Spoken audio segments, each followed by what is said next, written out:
Welcome to Tecmo Tuesday, and welcome to the continuation of this 1977 season of Tecmo Super Bowl. As the Tampa Bay Buccaneers, we are playing week number 8, and we'll be battling against the LA Rams. Just a quick look at a quick refresh of the standings of these two divisions. We're 6-1, tied with the Bears. The Rams are also in first, not tied with anybody though, 5-2. So this is a huge matchup. Lions lose to the Chargers. The 49ers beat the Falcons. The Cardinals lose to the Vikings. The Colts lose to the Redskins. The Cowboys beat the Giants. The Bengals lose to the Browns. The Bills lose to the Patriots. The Broncos beat the Steelers. The Chiefs lose to the Packers. The Dolphins beat the Jets. The Raiders lose to the Seahawks. The Eagles lose to the Saints. And that's where we are now, almost at the end of the week. Just about all the other games have been played. Here we go. It says it's the 9th week. It's the 8th week. I think we've gone over it ad nauseum how this thing works in this particular ROM. Developed a 14-game schedule. So it's the second half of the season starting this week. Due to the the fact that it's only a 14-game season and I got knocked on my ass, but the drones still managed to keep them from going outside the 20. Alright, let's see what we got here. Alright, that top receiver is not covered at all. I had to go and cover for the safety who did not do his job. You let the deepest guy get behind you. It wasn't even close either. Alright, I contributed to that tackle, and mainly I was just trying to get in his way so I could, so the drones could get to him. And as it comes a blitz, he got it out, and that was going to be one of those catches. If he would have made it in traffic, there were $2 on him. If he would have made that catch, I would have been pissed. Those third down conversions where, you work hard to get him to that third down. You do everything right. You cover them. You get good defense on them, and they still manage to make the catch. Alright, let me make sure. Alright, yeah, I've got the right guys in there. Ready, down, put. Here comes everybody. Ready, down, put.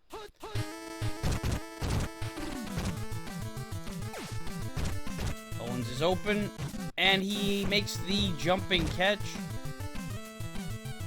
And he could go all the way. Depends on if they'll catch up to him, but it's going to be first and goal. Let's try to pound this rock. Ready, down, put. And there we go. That is how you start a game right there. With a 3-and-out on defense. And then, a flawless drive. Took only 3 plays. On to the next drive. Moving on.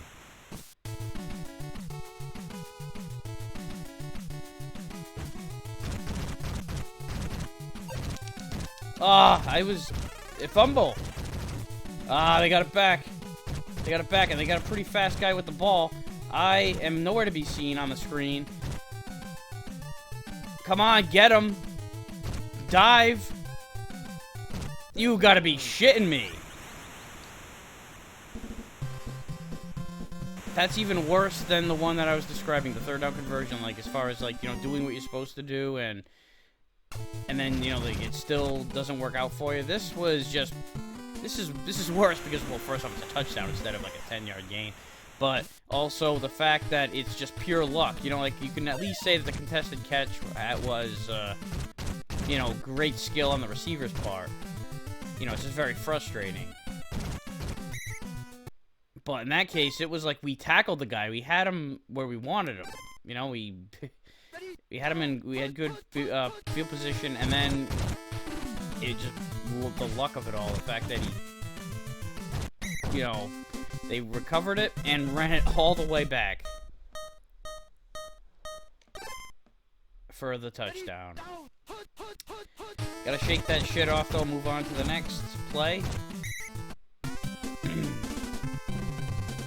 Alright, so we have a second down. I'm gonna run up the middle this time. Give Williams some action. Oh, I shouldn't have. And that's the second fumble in, well, really our first fumble. But the second fumble that didn't go our way, the first one was, you know, obviously it was recovered by them. Or it was fumbled by them. I knew you were going to that bastard. I knew it. I really thought, the longer that play went, the less I thought that he was going to him, though. I mean, if you're going to throw it into coverage in this game, if you absolutely have to, if I get the sack is, oh, I made a mistake there. Took a wrong step. If you absolutely have to throw it into coverage, you know, throw it deep, because, you know, you don't want to give up possession closer to your own end zone. And oh, look at these moves.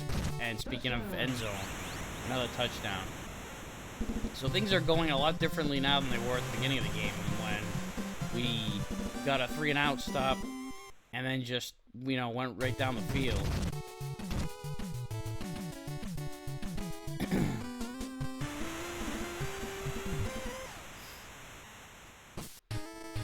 So now it's 14-7. The short kickoff should help. I'm going to get it back to Williams here on this play. I'm going to try to get the confidence level in him back up. Let him know we haven't given up on him. And yeah, it's only a 3-yard gain, but, you know, it's the principle of it all. It's important for him to, you know the fact that, hey, this shit happens. Going deep to Nafziger. And another jumping catch. The second one that went deep. That time it was to our tight end. And this is probably going to be a tight game here in a second.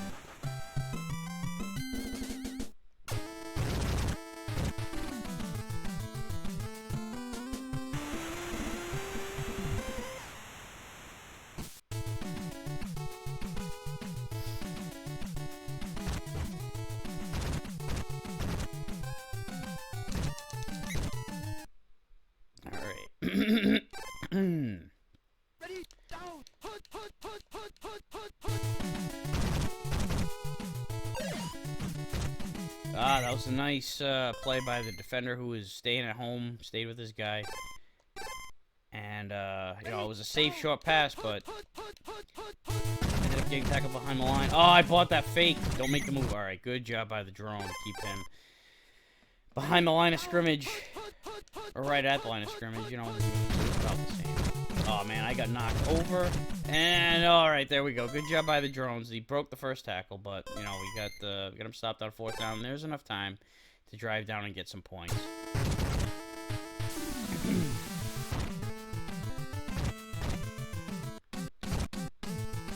Very important because, you know, whoever has the most points at the end of the game wins. Oh shit, here comes the fucking brigade and ends up being... Got a nice little check down there. I should have went out of bounds. But, you know, I'm only going to have a couple... You know, I'm not going to have enough time to call a shitload of timeouts anyway, so whatever.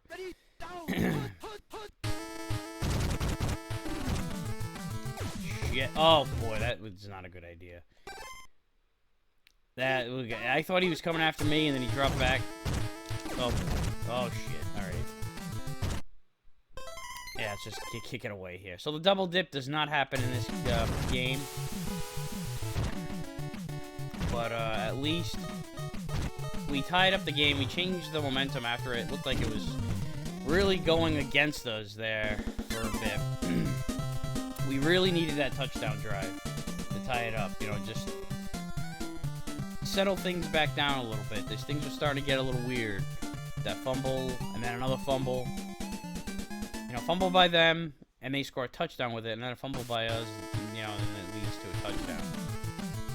So once again, you know, we get the ball to start the second half because the computer never kicks off, and all I do is kick off. So every single game we get that opportunity. More often than not, it works in our favor for at least one of the scores anyway. And you know, we'll see here a situation like this in a tie game where if you can get the double dip and go up 28-14, you know, it's a lot different than being tied. And you want to get at least one touchdown in that span so you can make it a two-score game. Because, you know, you could do that double dip with 2 field goals and 20-14, and the next thing you know, bam, one play later, you're down 21-20. And it always seems like that's the way it works, is... Oh, nice job by the defender to stay with him, but he shrugs him off. That's... Williams getting the job done. It always seems like the teams that settle for field goals, it always comes back to bite them, you know? It's like, no matter how good your defense is, you know, you can't hold them forever, and it always seems like the team that's not getting any offense going, but the defense is doing enough to keep them, gee, you know, I did not want to throw that there and throw a pick. The defense that's keeping them in line and, you know, preventing points from being scored for that team. It always seems like out of nowhere they get that offense clicking and then, you know, they score touchdowns. So here's a big third down right here. 3rd and 9 from our 43.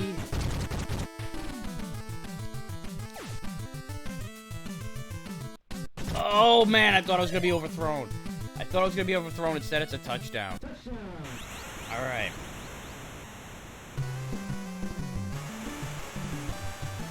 That, you know, that right there was a nice little spark there, too, because you had, you know, the last drive that stalled, and then this drive looked like it was going to be a mess when it was 2nd and forever.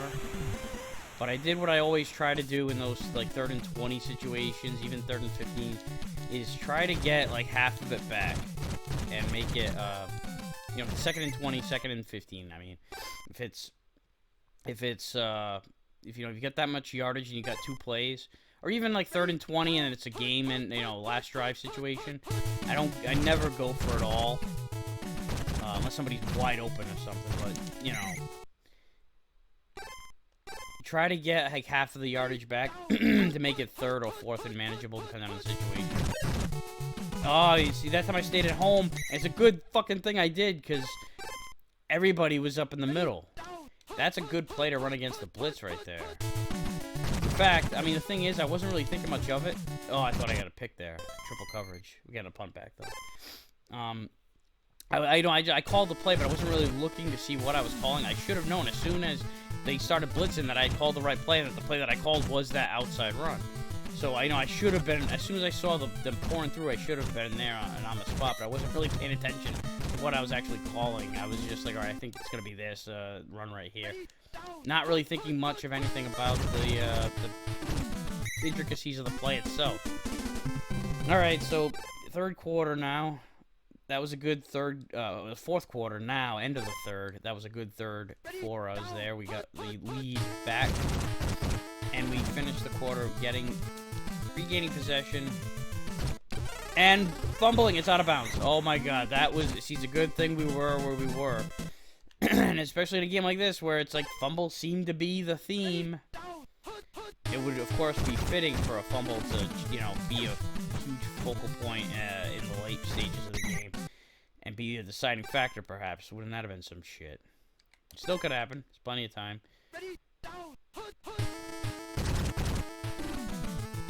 Morris is open again. Morris Owens, I mean. Oh, God, he had to come back for it. And he took... I'm going to say that he took his eye off that ball and acted like, you know, what he's going to do with it. Concentrated on what he was going to do with it after the fact. Oh, God, do not throw a pick. All right, you know, it's all right. We'll get the field goal here. We'll go up 2 scores. That's all I was really concerned about, was coming away with points on this drive. So when that sack was coming, I was like, oh, shit, you know, like, if I... Make sure I get this. All right. If I take the sack, it's going to be a really tough field goal, but if I throw it, I better not throw it into, you know, some major coverage.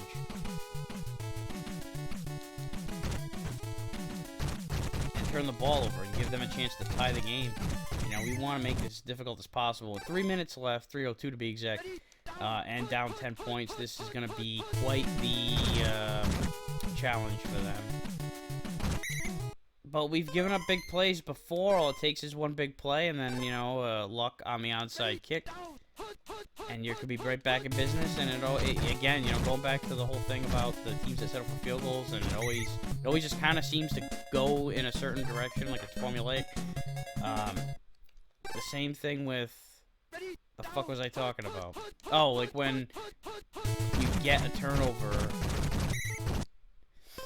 If a team, like, let's say in a situation like that where I'm up 7 and I give up the turnover, the team that gets that turnover, they always seem to score, like, every single time that situation happens. You know, I think a lot of it is to do with getting the momentum on your side, getting the crowd, perhaps, back involved in it.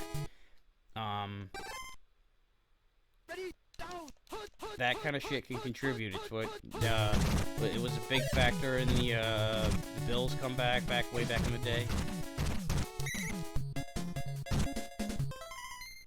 Among many other things, that particular one. But in general, comebacks, a lot of it is the, I don't know, the energy.